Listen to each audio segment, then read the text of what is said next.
Bom dia, paz do Senhor a todos. Meu nome é Jacileia Paiva, para quem não me conhece. Eu resolvi fazer esse vídeo porque ontem eu estava assistindo um podcast cristão e eu ouvi uma pessoa falar, comentar com a outra que estava entrevistando, que não se deve levar pessoas que nós não conhecemos, ou não sabemos, ou para dentro de casa, no quarto, porque essa pessoa pode estar carregada de muita coisa e ficar na sua casa. E eu fiquei pensando que como está a igreja. Eu lembrei que a palavra de Deus diz que muitos de nós não devem querer ser mestre, porque sofreremos maior condenação, seremos julgados mais rigidamente. Isso quer dizer que tudo que nós falamos ou ensinamos precisa ter uma base bíblica. E tem certas coisas que a gente ouve que é completamente contra os preceitos divinos, completamente contra a palavra de Deus. Eu já ouvi pessoas falarem que não se deve, se uma pessoa está passando na necessidade, se uma pessoa está passando aperto, não ajuda, porque aquela pessoa Deus pode estar tratando com ela, e se você ajudar, Deus vai punir você porque ajudou aquela pessoa. Esse tipo de pensamento, irmãos, é totalmente antibíblico. A Bíblia não ensina isso em lugar nenhum, pelo contrário.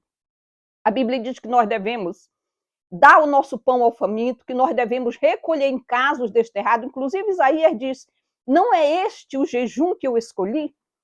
Isaías 57, verso 6 e 7, diz assim, porventura não é este o jejum que eu escolhi, que soltes a ligadura da impiedade, desfaças as ataduras do jugo, que deixes livres os quebrantados e despedaces todo o jugo. Não é porventura que repartas o teu pão com faminto e que recolhas em casa os pobres e desterrados? A Bíblia não manda a gente examinar a pessoa, até porque ninguém conhece ninguém. Só quem tem o poder de entrar no coração e na mente de alguém é o próprio Deus. Então, essa ideia de olhar para uma pessoa e julgar se a pessoa tem isso ou tem aquilo, se a pessoa é santo ou não é totalmente errada. Nós não devemos nos associar com pessoas que claramente, explicitamente, que nós conhecemos, que estão vivendo uma vida de pecado contrário a Deus, para pecar com eles. Mas nós devemos sim procurá-los e chegar com eles para ajudá-los e falar de Jesus. Porque, afinal de contas, Jesus nos chamou para ser pescadores de homens. Jesus era acusado de comer com publicanos e pecadores, e ele disse, olha, eu não vim chamar justos, mas sim pecadores ao arrependimento. E eu acredito que a igreja, que nós, a nossa vida, isso não está acontecendo nos nossos dias, e já seria motivo de muita tristeza e vergonha para a igreja, se a gente tiver com a consciência de igreja, porque não está acontecendo tanta convicção de pecado, tanta cura como deveria. Acontece sim, mas muito pouco, bem pouco. Mas a igreja, eu cresci também cantando um hino na igreja que diz assim, a igreja do Senhor, qual será? A igreja do Senhor, qual será? É aquela que, em nome de Jesus, cura os enfermos, expulsa os demônios, é aquela que converte o pecador. Essa sim é a igreja do Senhor. Porque a igreja, irmãos, aleluia, a igreja deve ser aquela que o pecador, quando chega na igreja, ele é convencido de pecado. A Bíblia diz que nós somos o sal da terra, nós somos a luz do mundo. As pessoas, quando entram em contato conosco, ou quando chegam na nossa casa, aleluia, elas deveriam ser convencidas de pecado. A presença de Deus e a presença do Espírito Santo na nossa casa, nas nossas vidas, deveria impactar tanto essas pessoas que elas deveriam ser convencidas de pecado. Eu lembro também que quando eu cresci na minha igreja, tinha um avivamento, passava um avivamento. E as pessoas que não eram crentes, que chegavam na igreja no domingo, elas caíam endemoninhadas, elas eram libertas, elas eram salvas, elas eram transformadas, elas eram batizadas com o Espírito Santo. Eu não posso esquecer do dia de Pentecoste, quando Pedro pregou o seu primeiro sermão e 3.000 almas foram convencidas de pecado. O que foi aquilo? Um simples sermão de Pedro? Claro que não. Não foi a palavra bonita de Pedro. Não foi um simples sermão de Pedro que fez 3.000 almas se converterem naquele dia. E depois mais 2.000, senão a convicção do Espírito Santo que caiu sobre aquelas pessoas. Senão o poder de Deus que estava ali no cenáculo, onde o Espírito Santo caiu. E hoje, o que nós vemos é que a gente deve se afastar das pessoas, não deve levar as pessoas na nossa casa, não pode hospedar, não pode ajudar. Porque a pessoa pode ter demônio. Porque Deus pode estar tratando com a pessoa. Irmãos, isso é totalmente antibíblico e inaceitável. Nós, para servir a Deus, temos que amar as pessoas. E se nós amamos, se Jesus nos mandou ser pescadores de homens, nós devemos ir atrás das pessoas. E quanto mais perdida a pessoa tiver, mais nós precisamos alcançar. Quanto mais cheia de demônios a pessoa tiver, mais nós precisamos ir atrás e salvar. Não foi isso que Jesus fez? Ele não foi lá em Gadara, atrás daquele gadareno? Porque o que Jesus fez em Gadara, se você ver, ele só foi lá e expulsou o demônio dos gadarenos. E o povo falou, olha, se retira de nós, ele imediatamente saiu. Ele foi ali exclusivamente libertar e salvar aquele gadareno. Então, se nós dizemos que amamos a Deus, mas não amamos as pessoas, está faltando, não é certo. A Bíblia diz que se nós dizemos que amamos a Deus e não amamos o nosso irmão, nós somos mentirosos. E a verdade não está em nós. E engraçado que ontem também eu vi uma mulher que prega aqui na América, que é muito usada em cura e libertação, e ela falando sobre pessoas, amar pessoas. E ela falando que a força que ela tinha para fazer tudo aquilo era o amor de Deus que constrangia ela. Era o amor que estava no coração dela.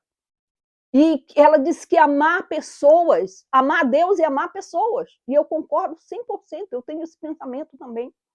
Amar a Deus e amar pessoas. Porque Jesus disse que quando nós fazemos a um desses pequeninos, fazemos a ele. Foi para isso que Jesus veio, ele morreu por pessoas perdidas. Então, dizer que nós não devemos, de novo, nós não devemos nos associar com pessoas para pecar, mas para falar de Jesus, para salvar. Nós não somos os pescadores de homens. E Jesus disse, olha, quando Jesus mandou os discípulos, ele disse, curai os enfermos, ressuscitai os mortos, expulsai os demônios, de graça recebeste, de graça dai. Essa é a ordem. Então, que Deus nos abençoe, que nos guarde, que a nossa vida, se a nossa vida não está, se o nosso sal está sendo insípido, como Jesus falou, que nós possamos buscar mais a Deus, como diz o apóstolo Paulo, reaviva para Timóteo, reaviva o dom de Deus que é em ti, que nós possamos despertar, que nós possamos entender que isso não é normal, não é certo, que a nossa vida aqui tem um propósito, que o Senhor nos chamou, e nos chamou com um propósito de servi-lo, de ganhar almas, de ser luz do mundo, de ser o sal da terra. A Bíblia diz que Jesus falando, diz que ninguém que acende uma candeia coloca debaixo do alqueire. Pelo contrário, ele coloca no velador para que dê luz a todos que estão na casa. E disse, assim resplandeça a vossa luz diante dos homens, para que vejam as vossas boas obras e glorifique o vosso Pai que está no céu. É isso que tem que acontecer na nossa vida. As pessoas, quando chegar na nossa casa, elas têm que ver algo diferente em nós, glorificar a Deus, querer servir o Deus que nós servimos. Elas devem ser convencidas de pecado. O poder de Deus deve estar ali. E outra coisa, Se Deus estiver na sua vida e na sua casa, pode vir uma multidão de pessoas endemoniadas para sua casa que nenhum demônio vai ficar ali. Sabe por quê? Porque o ambiente não é propício para ele. Não é, ele não vai ficar. A Bíblia diz que quando o espírito maligno ele sai da vida do homem e ele anda por lugares áridos, e ele volta, se ele encontrar a casa limpa, varrida, adornada, mas vazia, ele traz 7 espíritos pior do que ele, e o primeiro estado, faz-se pior do que o primeiro. O último estado, digo. Mas, se o Senhor estiver na sua casa, se o Espírito Santo estiver na sua vida, não se preocupe. Nenhum deles vai ficar na sua casa. Se a sua casa, se a sua vida for um lugar de adoração, for um altar de adoração a Deus, nenhum demônio vai ficar lá, ele não vai gostar. Pelo contrário, ele não vai chegar nem perto. Então, que o Senhor nos abençoe, que o Senhor abra os nossos olhos, que o Senhor, nosso Deus, desperte a sua igreja, que a nossa vida seja um altar de adoração e que nós possamos ter paixão pelas almas. Eu tenho certeza que qualquer pessoa que se converte de verdade, que qualquer pessoa que o Espírito Santo vem morar nela, a primeira coisa que acontece com essa vida, ela tem paixão pelas almas, ela tem amor pelas pessoas, ela quer salvar, ela quer de alguma maneira alcançar vidas. E ela se empenha por fazer isso. Que Deus nos abençoe, que nos desperte, que a igreja seja despertada para a colheita da última hora, podemos dizer assim, porque nós sabemos que nós vivemos os dias que antecedem a volta de Jesus. Nós vemos que o mundo está ficando difícil e nós precisamos fazer aquela oração, ora vem Senhor Jesus, mas também precisamos salvar almas. Que Deus nos abençoe.